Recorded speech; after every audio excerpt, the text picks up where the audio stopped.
I'm Scott Kipp, and I'm an electrical engineer and filmmaker.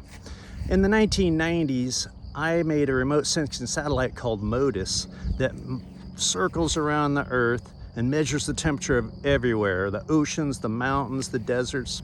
We know exactly what the temperature is everywhere on the planet, and we know that it's getting hotter.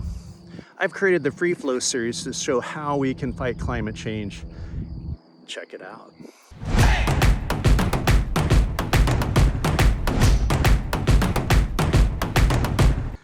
I've traveled to 45 countries in my life. I've lived in Europe, Asia, South America, and all over the US. I love this planet, and I hate to see it getting destroyed. I was rather discouraged about the whole climate change issue until I found out about this push for renewable energy.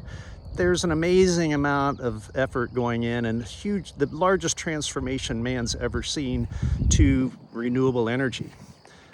We don't need to burn fossil fuels to maintain our lifestyle. Now, I call it the Free Flow Series because we tap into these free flows of energy instead of using fuels. I've posted 3 episodes of the Free Flow Series already, and here's a recap.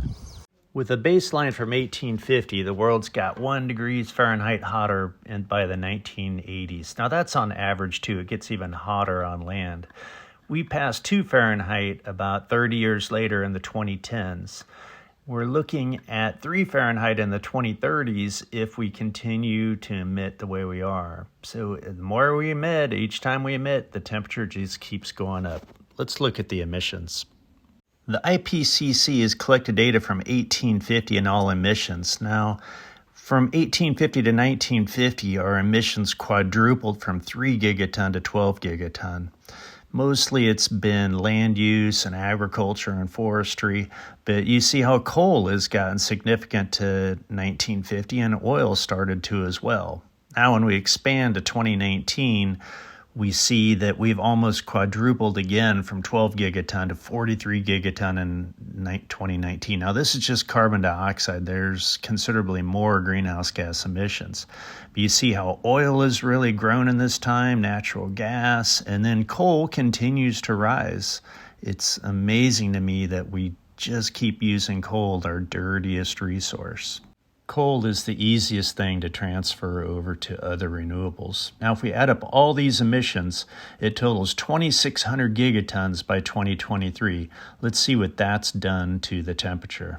This chart shows how total emissions in gigatons matches with Fahrenheit degree rises. So in 2023, we've had 2,600 gigatons, so about 2.3 degree Fahrenheit rise. When emissions continue, we're going to pass the 1.5C or 2.7 Fahrenheit budget before 2030. If we could lower our emissions by 1 gigaton per year, I'm calling this medium emissions, we're still going to go through the 1.5C, but we could start to slow down and maybe we'd be up to 3F before 2040.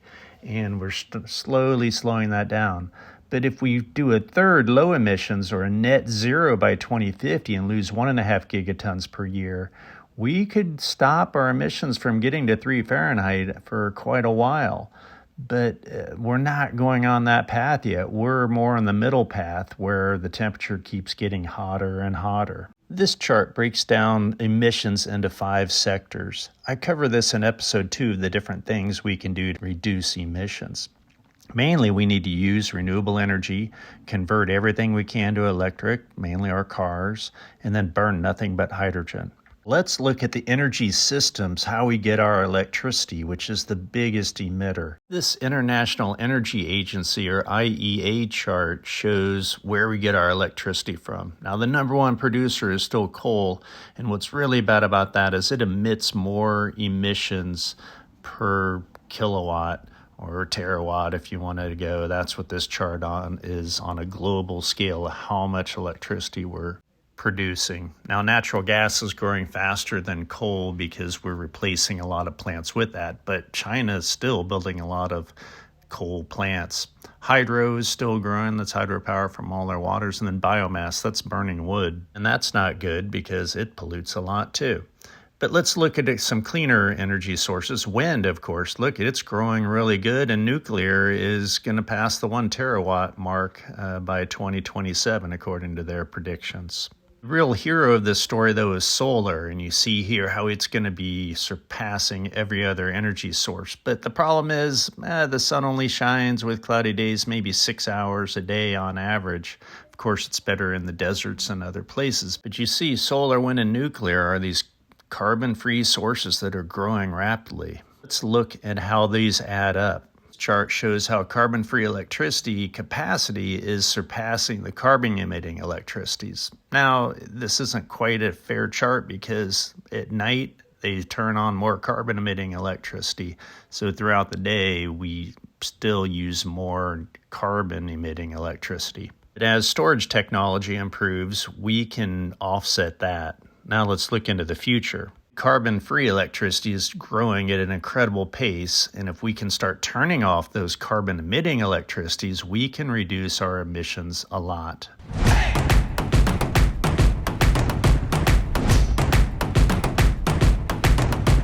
The Free Flow series will explore this transition from fossil fuels to renewable energies. It's going to take decades, but the solution is right here. The sun delivers 10,000 times more energy than humans consume every moment of the day. That's the sun is why we have global warming, because it gives so much power. So I hope you'll follow me on this series and see how we're going to get over this transition, because we're going to. I'm Scott Kipp, and I want to make videos you're interested in. So leave me comments and let me know what you want to know. And subscribe. Care for the future, vote for the future.